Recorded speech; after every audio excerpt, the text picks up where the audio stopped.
Hi there, welcome to the Happy Chicken Coop YouTube channel. Thanks for joining me today. We're gonna be answering the question, how often do chickens lay eggs? Before we get into that, please be sure to like this video and subscribe to the YouTube channel. Also, make sure you subscribe to our website, thehappychickencoop.com. If you subscribe using the link in the description, you'll receive a free ebook on the 10 best egg-laying chicken breeds. All right, without further ado, let's get into it. We get asked this question from time to time, so we thought it would be an excellent time to talk about this. The short answer on how often do chickens lay eggs is it depends on the breed, the hen's age, and the season. Some breeds lay furiously, yet others consider a bore and lay very infrequently. First, I'm going to look at why different breeds lay different amounts of eggs. Then I will short profile some species to give you an idea of what to expect. So, the large majority of breeds you can buy today are geared towards being productive for eggs and meat. This means that most birds you get from the feed store or catalog will give you a steady supply of eggs for 1 to 2 years. After this time, they are considered spent,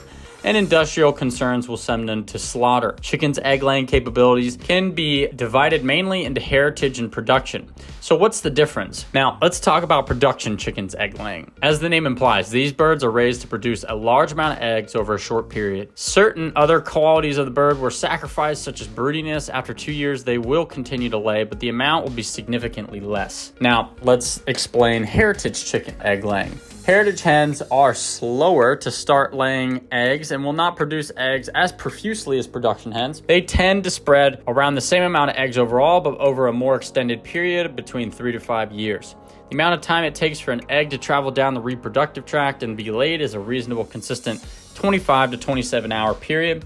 However, the frequency of laying can vary tremendously from breed to breed. For example, a Rhode Island Red production hen may lay 5 eggs per week, but a Sultan Chicken may lay 1 egg per week. So I'm going to go off a star rating here, and I'm going to go from 4 down to 1. And the star rating depends on their capabilities for both meat and eggs and so on. All right, so let's start off with Leghorns. Instantly recognizable by the floppy comb, this breed comes in several colors. White, unfortunately, is the most abused hen in the industrial setting because of its laying ability. Leghorns can lay between 4 to 6 medium white eggs per week. Initially, they were raised for dual purposes, but the meat is no longer considered worthwhile eating. Leghorns are active foragers and enjoy their freedom. They can be friendly, but dislike being handled too much. Leghorns are always alert and able to fly well. They may roost in a tree if startled by something, and they can tolerate a wide range of weather and terrain, so they're very adaptable.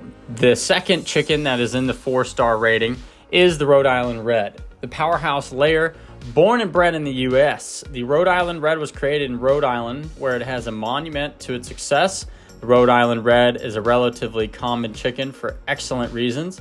It can lay 3 to 5 large brown eggs per week, and the meat is also suitable for stews, etc. Although originally raised as a dual-purpose hen from the 1940s onward, they raised many of the strains for egg laying alone. This had the effect of splitting the breed into production reds and heritage reds. They are calm, friendly, and curious, and will often follow you around the yard to help. They enjoy being active, although they will tolerate confinement. A docile and somewhat talkative bird can be pushy with flock members. They are tolerant in various conditions and can thrive even in adversity. The next one in the 4-star rating is the Sussex Chicken. This ancient fowl was reputed to have been around even in the time of the Roman invasion of Britain. The Sussex became the quintessential English table bird for many years, and the flavor of its meat was said to be unsurpassed. As a dual-purpose hen, the Sussex can lay between 3 to 6 large light brown eggs per week, depending on the particular strain of the bird. They're rarely broody. Sussex are calm, docile, and curious birds, and they love to forage and don't mind being handled. They have heavy, soft feathering, and they come in several varieties: speckled, coronation, light, buff, and more. Tolerant to extensive range of weather, this hen is winter hardy, but they don't thrive in the heat. The last one in the 4-star rating is the Delaware. The Delaware hen is another super layer from the U.S. It was not an old breed in the 1940s when it was the prime bird for broiler houses. It was soon surpassed by the Cornish cross, which grew much faster than the Delaware. Sadly, Delaware has seen a steady decline in numbers, which is sad since it's a great layer, averaging 3 to 4 eggs per week, and the meat is said to be very flavorful. The Delaware is a calm, confident bird, always alert and loves to forage. They are pretty friendly, although they cannot be considered a cuddly chicken. There are always exceptions. The plumage is silver white with some black barring on the tail and neck feathers, and they're pretty cold hardy but do not do well in the heat. Now let's move on to the 3-star. The first one is a Welsummer. Welsummer's originate in the Netherlands in a small town called Welsum. It is not a particularly old breed. Coming into existence in the early 1900s, it's a mix of several different species, taking the best from them. The Welsummer is a dual-purpose breed. As an egg layer, it will give you 3 large speckled terracotta-colored eggs a week. They seldom go broody and are said to be terrible moms. Welsummers are good foragers who like to roam in the pasture, but they tolerate confinement reasonably well. They are friendly and easy to handle birds. They do like the company of humans, but cannot be said to be lap chickens. The coloring of the Welsummer is a standard red partridge with gold red highlights. The next one in the list is the Barnevelder. The Barnevelder was one of the forebears of the Welsummer, also from the Netherlands. The breed is a bit older, since the mid-1800s, and was initially bred for dual purpose. Original stock was undoubtedly a large table bird, with the roosters weighing around 10 pounds and the hens at 7-8 pounds. They put out a respectable 3 to 4 large dark brown eggs per week. Some folks say the eggs are chocolate in appearance, but I have never seen an egg that dark. They are docile and friendly and tend to be a bit towards laziness. They will forage, but not as well as other hens. It's a low maintenance hen, and if you're not careful, they can actually become obese. The next one is the Plymouth Rock. The Plymouth Rock, or Barred Rock, was the outstanding chicken in the US until World War II. You found it in just about every backyard and poultry concern in the US. It's a calm, docile, and intelligent bird that's easy to manage, is a good sitter, and makes a good mother.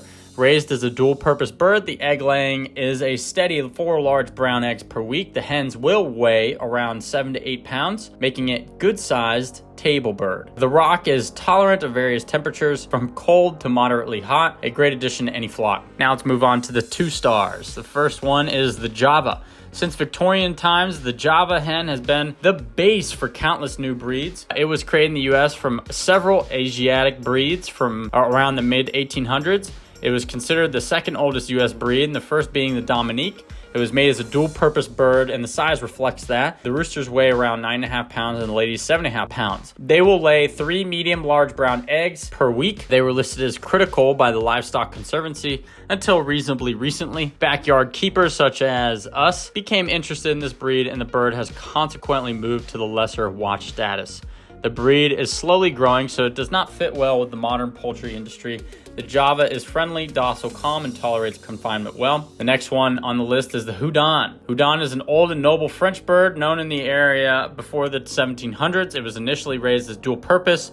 Its egg laying is not quite outstanding, with 2 to 3 small white eggs per week. The Houdan is better known in the US as an ornamental breed, sporting a crest, muff, and beard. It also has V-shaped comb and 5 toes. An unusual bird to be sure. The Houdan has a sweet and docile disposition and is easily handled. It does not tolerate the cold very well, but enjoys warmth. Now let's go on to the 1 stars, and we'll start and finish with this one, the Sultan. Someone forgot to tell this little bird that chickens lay eggs. Sultans are beautiful and elegant chickens, but lousy at laying eggs. 1 small white egg per week is all you get. If you're into ornamental birds, the Sultan could be your next best friend. It seems that the Sultan is a bird that has every design feature given to chickens. It has a crested head, V-shaped comb, beard and muffs.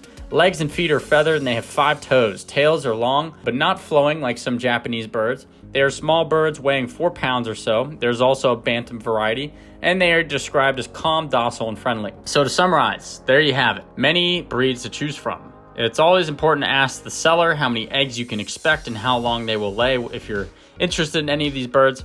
If you're not interested in eggs, but want some unusual ornamental birds, there are several to choose from. The Sultan is just one of the chickens that lay very infrequently. There's also the Kubalaya, the Phoenix, and the Yokohama. And I hope this was helpful in showing you how widely chicken breeds can vary, and that there is a chicken breed that will suit you no matter what you ask of it. That's going to do it for us here at the Happy Chicken Coop. Thanks for listening. If you find our content interesting, if you learned something new, please be sure to subscribe to the channel. Also, please share the video with your friends. With that, I hope you have a great day, and we'll talk to you soon.